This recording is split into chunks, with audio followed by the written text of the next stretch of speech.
This investigation began with a routine welfare check in a residential neighborhood outside Columbus, Ohio. The call came from a neighbor who reported that a woman living alone had not been seen for several weeks. There were no obvious signs of distress. The home appeared intact. Utilities were active. Mail had accumulated, but not excessively. At first glance, the situation did not meet the threshold for a missing persons case. The woman was Laura Hensley, age 32, employed remotely in medical billing. She lived alone, had no criminal record, and no known disputes. Her last confirmed work login occurred 14 days before the welfare check. Her phone activity stopped the same day. Officers entered the residence after finding an unsecured basement window with a cut screen. Inside, the home showed no signs of forced entry or struggle. Furniture was undisturbed. Personal belongings, including her purse and phone, were present. Food remained in the refrigerator, expired but untouched. There was no evidence suggesting voluntary departure. In the basement, investigators noted inconsistencies. Portions of the concrete floor appeared recently cleaned. Drain residue contained trace amounts of human tissue. The quantity was insufficient to determine cause of death, but sufficient to establish that a violent event had occurred within the residence. No body was found. At this stage, the case was reclassified as a suspected homicide. Investigators began reconstructing Laura Hensley's final weeks. Digital records showed increased internet searches related to personal safety inside the home. These included inquiries about hidden cameras and unauthorized access. 3 days before her disappearance, Laura sent an email to her sister stating she believed someone had been inside her house, and expressing concern that her fears might not be taken seriously if something happened to her. The email was never read. A forensic review of the basement revealed a false wall that did not align with original construction plans. Behind it was a narrow crawl space containing discarded food packaging, water bottles, and bedding material. The space showed signs of extended human occupation. The working theory shifted. This was no longer a case of external intrusion. Evidence suggested that an unknown individual had been living inside the residence without the occupant's knowledge. DNA recovered from the crawlspace did not match any profiles in state or federal databases. 2 weeks later, a second case emerged in the same metropolitan area. Melissa Grant, 28, a graduate student living alone, was reported missing after failing to attend classes and respond to communications. Her apartment showed similar conditions. No forced entry, personal belongings left behind, and evidence of cleaning activity in a basement storage area. Behind a concealed panel, investigators found another crawlspace. This time, a body was present.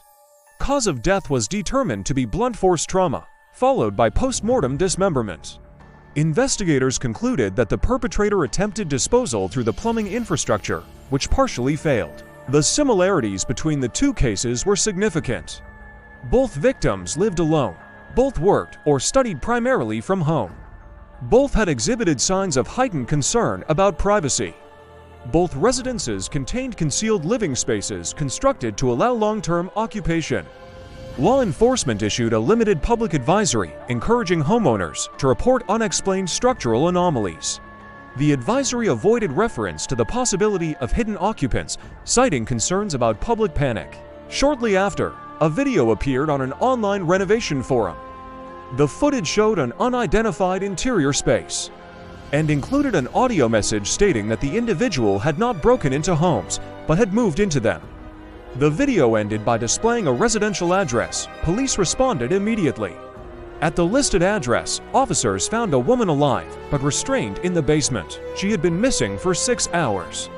The concealed space at this location was more advanced, reinforced for long-term habitation. A partial fingerprint recovered at the scene matched a man previously declared deceased following a residential fire 5 years earlier. The individual, Daniel Price, had no confirmed remains recovered at the time of the fire. Daniel Price was apprehended while attempting to escape through an underground utility access point. During interrogation, he provided minimal information, stating only that occupants never locked the door to their lives. Daniel Price was convicted on multiple counts of murder and sentenced to life imprisonment without parole. At that point, the investigation should have concluded. It did not. During structural audits of properties associated with Daniel Price, investigators discovered concealed spaces that did not match his known construction methods or timeline. Some showed signs of occupation predating his confirmed activity. Others appeared to have been modified after his arrest. The survivor from the third residence reported hearing movement within walls while Daniel Price was visibly present elsewhere. This statement was excluded from the final case file due to lack of corroboration. Months later, a maintenance worker in another state discovered a hidden enclosure above a residential ceiling. After falling through weakened drywall, inside were personal effects and surveillance notes documenting the habits of the family. Materials matched those found in previous cases, including identical duct tape from the same manufacturing batch. When shown photographs of this space, Daniel Price stated it was not his work. He claimed he had learned the method from someone else. No further clarification was provided. Subsequent discoveries across multiple states revealed concealed living spaces in residences with no associated violent crime. In these cases, investigators found evidence of long-term observation. Without interference, detailed records documented daily routines over spans of years. In one instance, a notebook tracked a family's activities for a decade. The final entry read, "They never knew." A separate case involved a house fire that revealed remains of an individual previously declared dead years earlier. The individual had been living undetected within the attic space. An internal task force was established to analyze architectural anomalies and unexplained occupancy.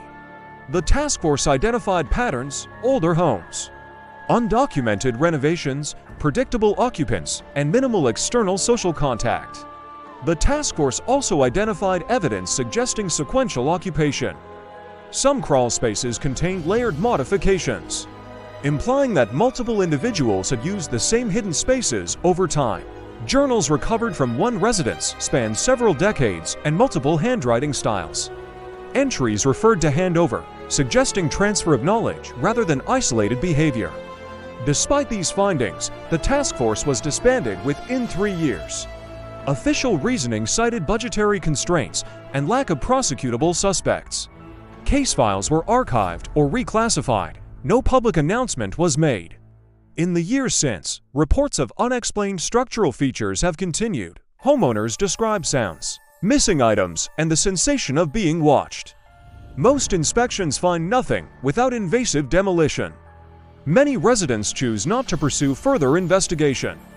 Experts consulted during the investigation proposed that these individuals did not view themselves as criminals, but as observers. They sought proximity rather than interaction, presence without acknowledgement. There is no evidence of centralized organization, no confirmed communication network, no known origin point, only repetition. Today, authorities maintain that such cases are rare and isolated.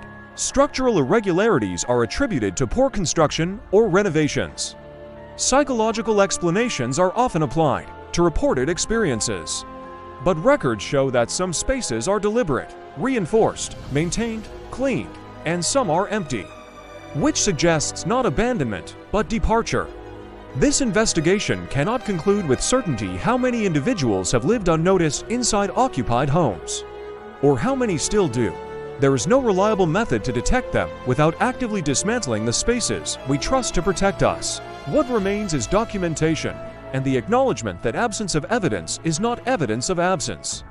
Because in every confirmed case, the residents were not discovered by chance. They were discovered only when something went wrong, and most of the time, nothing ever does.